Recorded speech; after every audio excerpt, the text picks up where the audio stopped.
बहुत समय पहले की बात है। किशन नाम का आदमी देवपुर गांव में, वह बड़ा ही मेहनती आदमी था। सरपंच जी के घर काम किया करता था। एक बार वह बाजार जाता है मिट्टी के घड़े लेने। उसने देखा कि वहां बहुत सुंदर घड़े हैं। उसे सजावट के लिए नहीं चाहिए था, बल्कि उसे पानी भरने के लिए चाहिए था। उसने सारा बाजार देखा। उसे दो सुंदर घड़े मिल गए जिसमें अच्छा खासा पानी भरा जा सकता है। अरे भैया, यह घड़े कितने में देंगे? हाँ जी साहब जी, यह तो घड़े के दाम 100 रुपये। 100 रुपये? हाँ जी, 100 रुपये। बाप रे बाप, घड़े बहुत महंगे बेच रहे हो भाई साहब। आपको लेना है तो लो, नहीं आपकी मर्जी। कुछ कम नहीं हो सकता है क्या?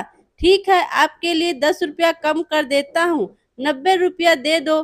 ठीक है भैया, तुम्हारा धन्यवाद। घड़े लेकर किशन अपने घर चला जाता है। घर आने के बाद उसकी पत्नी पूछती है, सारा दिन आप कहाँ थे? रोज तो 5 बजे घर पर आ जाते, आज इतनी देर क्यों हुई? आज मटके लेने बाजार चला गया था, वहीं मुझे थोड़ी देर हो गई। क्या घड़े किसके लिए? हमें तो घड़े की जरूरत ही नहीं है। इतने सवाल एक साथ करोगी? क्या मुझे खाना नहीं दोगी? तुम्हारे सवाल खाकर सो जाऊं? मुझे माफ करना, आप अभी हाथ मुंह धो लें, मैं खाना लगाती हूँ। यह कहकर किशन की पत्नी खाना लगाती है। खाना खाते हुए किशन बताता है कि सरपंच जी ने 2 घड़े लाने के लिए मुझे कहा था, इसके लिए मुझे घर आने में देर हो गई। अच्छा, सरपंच जी के घर इसी घड़े में पानी भरेंगे? हाँ। अगले दिन किशन सरपंच जी के घर चला जाता है और वो घड़े दिखाता है। वाह वाह, बहुत सुंदर ही घड़े हैं।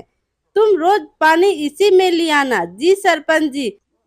सुबह सुबह उठकर किशन पानी लेने के लिए निकल जाता है। वह रोज उन घरों में नदी से पानी लाता है और सरपंच जी के घरों के पौधों में पानी डालता है। इसी तरह वह रोज रोज अपना काम करता है। एक दिन बच्चे खेलते खेलते बहुत जोर से घड़े पर मारते हैं। दया रे दया, अब मैं क्या करूं? सरपंच जी को क्या जवाब दूं? किशन परेशान हो जाता है। वह बड़ा ही उदास होकर सरपंच जी के पास जाता है। वह बताता है, 2 घड़े में से एक घड़े टूट गया है सरपंच जी। किशन की बात सुनते हैं और कहते हैं, कोई बात नहीं किशन, तुम दूसरे घड़े लाओ। नहीं सरपंच जी, यह मेरे कारण हुआ है। मैं इसी घड़े से पानी लाऊंगा, चाहे पानी लेने के लिए मुझे 2 बार क्यों न जाना पड़े। सरपंच जी किशन की बात मान लेते हैं, क्योंकि उन्हें पता था कि किशन बात नहीं मानेगा। किशन मेहनत करने से पीछे नहीं हटता था। वह पानी भरने के लिए रोज नदी जाता, दोनों घड़े में पानी भरता और कंधे पर रखता और सरपंच जी के घर ले जाता। उन 2 घरों में से एक घड़ा टूटा हुआ था, जिससे पानी बहता रहता था, और दूसरा घड़ा एकदम ठीक। किशन दोनों घरों के एक साथ रखता है। तभी घड़े एक दूसरे से बात करते हैं। हा हा, तुम तो एक टूटे घड़े हो, तुम तो कोई काम के नहीं। तुम आधा पानी लाकर मालिक का मेहनत बेकार करते हो। तुम्हारा घड़े से आधा से ज्यादा पानी बह जाता है। मैं तो तुमसे 2 गुना फायदेमंद हूँ। मैं तुमसे ज्यादा पानी लाता हूँ, इसलिए मालिक मुझे पसंद करते हैं। मुझ में दरार पड़ गई, तुम इसे इसे देखकर हंस रहे हो। दूसरों को दुख में देखकर हंसना बुरी बात है। तुमसे पानी गिरता देख दूसरों को हंसी नहीं आएगी क्या? अब तुमको देखकर सब तुमको टूटा घड़े कहेंगे। यह सुनकर टूटा हुआ घड़े उदास हो जाता है। हर वक्त उसे अच्छा घड़े यह महसूस कराता रहता है और नीचा दिखाता है। यह बात टूटे हुए घड़े को दिल से लगती थी। उसे लगता था कि वह कोई काम के नहीं रहा। उसे शर्मिंदगी महसूस होती थी। वह अपने मालिक के कोई काम के नहीं रहा। हमेशा की तरह किशन घड़े में पानी भर के सरपंच जी के घर की ओर जा रहा था। तभी टूटे हुए घड़े ने कहा, सुनिए मालिक, मुझे हटाकर और कोई अच्छा घड़े ले लीजिए। मैं किसी काम का नहीं हूँ। लेकिन क्यों? मैं सारा पानी नहीं ले जा सकता। मुझ में जो दरार है उससे बहुत सारा पानी बह जाता है। मैं आपके ऊपर एक बोझ हूँ और किसी काम का नहीं हूँ।